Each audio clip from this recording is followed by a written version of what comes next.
The Department of Housing has deleted a video featuring advice to young people on moving back in with their parents from its social media channels after negative online commentary. On Saturday, the department's social media accounts posted a video with the caption, "Moving back in with family after living out of home can take some time to get used to. It's okay to need and ask for support." In the video, two young people offer advice to anyone moving back in with their parents, and among that advice offered was for young people to help out around the house by agreeing to take on some household chores. Now, this video was widely mocked by the opposition, who said it was a perfect example of how out of touch the government currently is in relation to the housing crisis. And the criticism also came as the Society of Chartered Surveyors of Ireland found only the top 20% of earners can afford to rent their own apartment. Taoiseach Micheál Martin has defended the video, saying it highlighted the broader issues facing young people in the housing market. And as I said earlier, that video has since been deleted. The Minister for Housing, James Brown, said Spun Out, Ireland's youth information and support platform were the ones who prepared the video. Community Officer for Community Action Tenants Union Waterford, Cillian Mangan, says the government needs to fix housing, not tell us how to put up with a problem of their making. And Cillian joins me now on the line. Good morning, Cillian, and thanks for taking our call this morning. The government has since deleted this video, but it has received so much criticism from young people and opposition, and it's not likely to be forgotten about anytime soon. Now, you wrote in the Journal that the video was dystopian and quite symbolic of a wider disconnect between government and young people. What, for you, was the most troubling aspect of seeing this video? Yes, Hannah, first of all, thanks for having me on. Dystopian is a perfect word for it. I think a lot of people were calling dystopian. I think the main aspect for me was just how out of touch it made the government seem. Because, I think the video, at its core, the video made some important points. I know when I moved home at the age of 26, after living independently for many years, it was quite an adjustment. But the main thing is it seems like the government's just given up. And that's something that kind of worries, obviously, anyone who's affected by the housing crisis, which, as you mentioned, 20% of people, only 20% of people can even afford to rent their own apartment at this stage. So basically everyone's affected in various different ways, and just seeing the government basically just accept how things are and basically just gaslight us into thinking like, oh, this is fine and this is how you do better in your own life, when really it's actually the government's fault, as a lot of things are.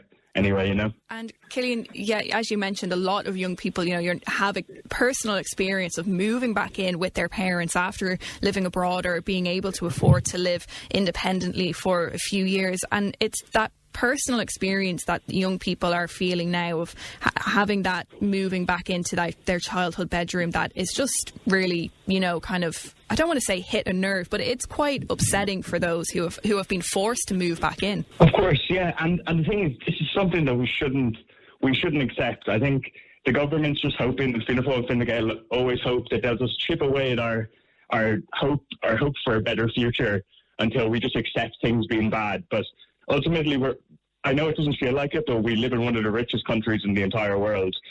If we have a housing crisis, that is a political choice. The government keeps telling us that they're doing everything they can and they're trying their best, but that is the thing that most young people, I think, kind of just don't accept, and we're right not to accept it.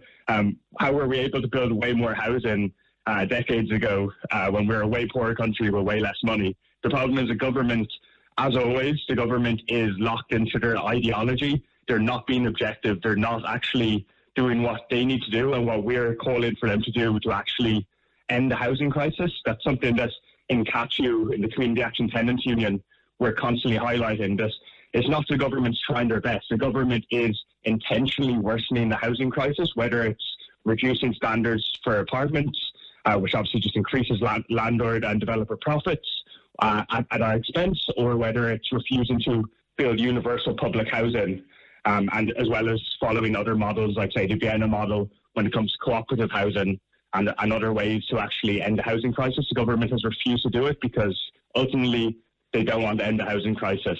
7 years after the housing crisis was first mooted, things have just gotten worse. Things are continuing to get worse. we're seeing mass emigration of young people because of this, as well as, of course, skyrocketing homelessness figures, as well as an increasing number of people. I believe it's like in the 70s of people around my age are living home with their parents in Ireland now. That's not acceptable.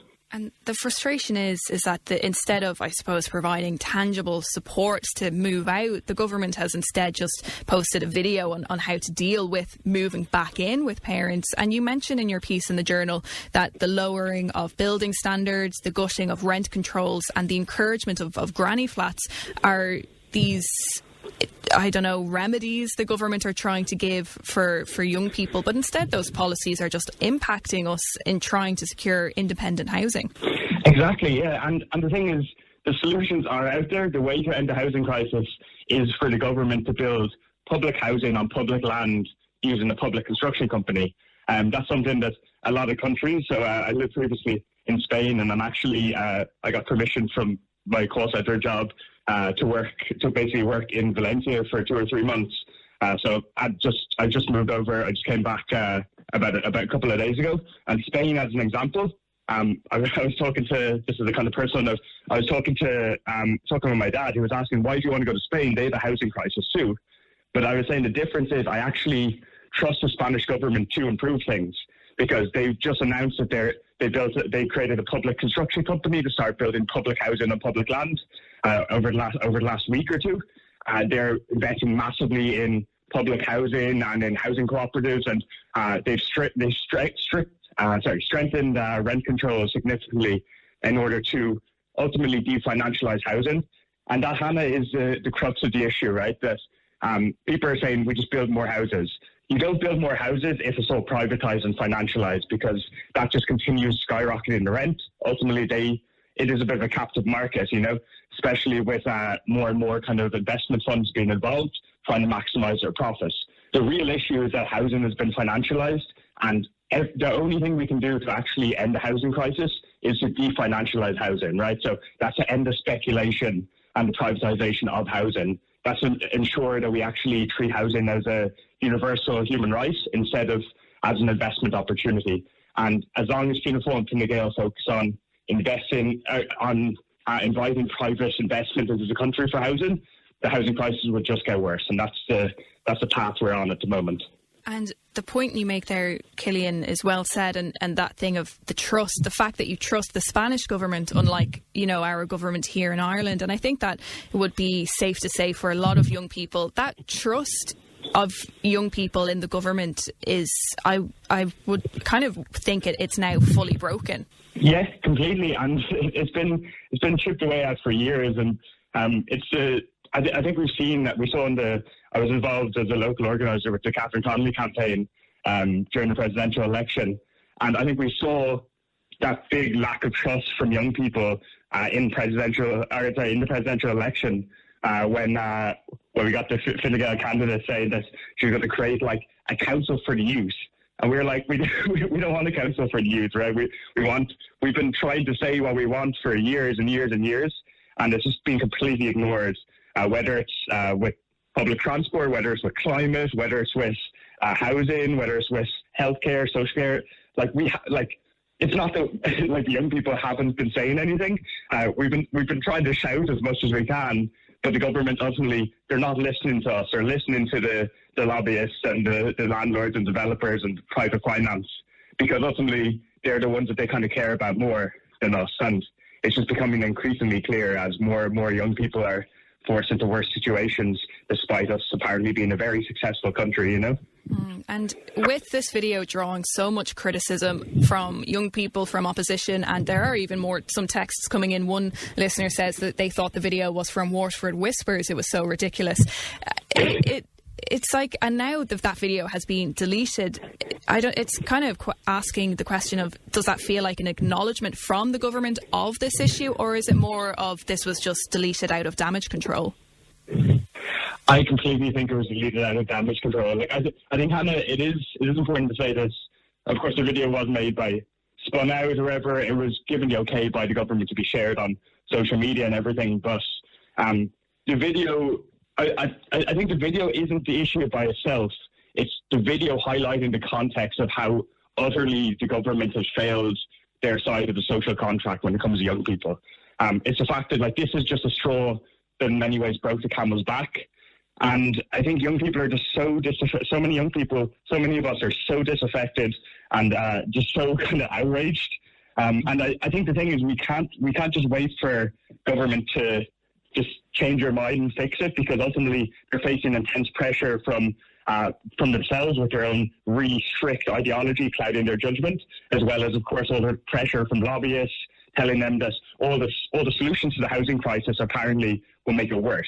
So they say, oh, rent controls are bad, when actually that's what will end the housing crisis. They say, oh, we need to get private finance, when actually that will make things worse. And the thing is, ultimately, nothing will change unless we actually, as young people, get organised. So, of course, I'm the CATU Waterford comms officer as well. And what I would say is CATU, that is how we democratically and collectively put pressure on everyone in power to actually implement what we need to end the housing crisis. So I'd encourage, obviously, everyone to join CATU Ireland, catuireland.org/join, as well as just kind of following other kind of local and community groups to actually get involved and make sure that our voices are actually heard. We have to make our voice so loud that the government can't ignore us anymore, Killian, it was great chatting to you this morning in relation to that video, and many texts are coming in. That is Killian Mangan, Community Officer for CATU, that is Community Action Tenants Union in Waterford, and also Killian ran an independent who ran in the recent local and general elections on a platform to democratise, decentralise and decarbonise. Killian, good morning, and thanks for taking the time for our call this morning. And as I was saying, a lot of messages coming in on 0833 97 97 97. One listener says, why is that man not in government running the building of houses? Everything he is saying is true. Another listener says there's a plot of land on the New Cara Road opposite the entrance for K Leisure, which was proposed as the new location for the new leisure centre back in 2007 when the old pools were closing. The council said that plot was reserved for a housing project for 50 homes, and it's been left for coming on at 20 years. That's the problem. There's no action and no accountability for inaction across the local government. Central government can only do so much. Pressure needs to be put on the councils. Another message, listener texted in saying, well done to that young man. Best speech I've heard in a long time. Yes, the power is in the young people's hands as the older generation just lap up what the government is spitting out every day.